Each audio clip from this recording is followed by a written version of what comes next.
And great, thanks. All right, now to our panel, Norah O'Donnell, who's taking over there. We've got two topics for you. You can pick where you want to go. Frank discussions, which is not the name of a Romney advisor, or California Hispanics, 65-34 Clinton. Your choice. I choose to start with Frank discussions. The panel agrees here. Let's talk about the state of the Republican race. Clearly a big win in California for John McCain. I had been speaking with some people close to the Romney campaign who said, well, we may win California, and with Huckabee winning the South, we could still fight on. John Yang reporting tonight that there are going to be frank discussions tomorrow. Pat Buchanan, does this mean this race is going to get much smaller on the Republican side tomorrow? I don't believe Romney. I mean, my guess would be that he's not going to pull out. After all, what do you win? Montana, Massachusetts, Minnesota, Utah, maybe Colorado, and North Dakota. But he lost Missouri and California. He lost Missouri, and he lost Georgia, West Virginia, and California. Those are very big where he thought he might do well. Someone said to me today, you cannot win the Republican nomination without winning the South, or Romney can't claim to be the true conservative without winning in the South. Well, the South is no doubt, but Huckabee has won all the South, but he's only got one more state to win down there.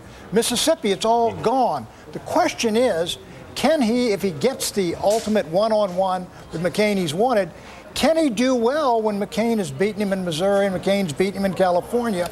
And should he go on and do that? My own feeling is that Romney sees himself not only as a potential candidate this year, a long shot now, but a potential candidate 4 years from now. And if you are, then you stop going tough and rough, and you may continue on, but you pull down any negative ad, and you try to consolidate the conservatives behind you, go into the convention, endorse, get a major speech, something like that, and see what happens. Clearly, there's bad blood between Romney and the McCain forces. You think McCain's going to allow Romney to speak at his convention?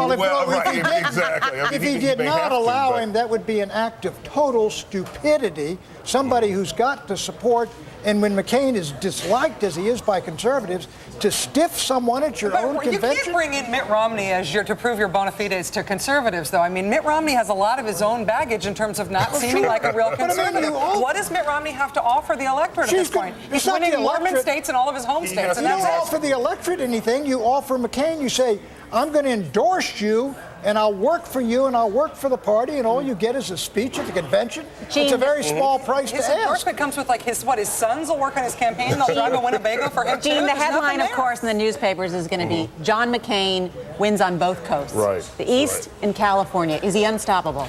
Big ones. I don't see who stops him at this point. It's not quite over yet, simply because the Republican Party is so split this year, and John McCain is such a controversial figure. And as Pat was saying, a lot of the conservatives aren't yet ready to swallow hard and accept John McCain. Until that happens, you can't say it's really over. I just don't know who beats him. How many conservatives are popping pills tonight, going to bed with Ambien because they or Tums for heartburn? My guess is, what McCain ought to do, too, he made a mistake getting up there and coming right back in Romney's face, say, act like a front runner. Let him take the heat. Let him drop it on you. Okay, fellas, I understand the angst, the concern. But he's still fighting. Well, that's kind of John McCain, though. That's what the issue is about John McCain. He did make some nice noises toward Mitt Romney here, but in terms of the issues and in terms of what this means outside the horse race, I think Republicans and the pundit world made a big mistake when we decided that it was going to be Mitt Romney who was going to get the votes of the people who cared about economic issues, because he was a guy who had a lot of money personally. Turns out that on economic issues, maybe a lot of Republicans wanted to vote for Mike Huckabee. Maybe Mitt Romney saying he was in the private equity world didn't feel like the real economy. You got to raise the Mormon thing. Why? I mean, one problem they had is McCain and Romney were at each other, and that opened the door in Georgia and places like that for Huckabee. But you got to ask yourself, why in some of these other cases didn't these Southerners move to Romney? And I got to think you're going to have to poll deeply on the Mormon thing in the South. I don't think it's I think you got to look at the attacks made against Romney on the economic issue. That was his big strength. And I think that when he said, I'm in the real economy, I'm in the real American economy, I've worked there, a lot of people said, private equity, Bain Capital, really? Is that the real economy? It's not the one that I feel like I'm suffering in. All right, we're going to wrap it up, but we still have a lot to talk about, certainly on the Democratic side, because Hillary Clinton has scored two big victories tonight. California, New York, the two richest states. And we're still waiting on Missouri. We all want to talk about Missouri. So Missouri's looking really tight. Yeah, so we'll send it back to Chris.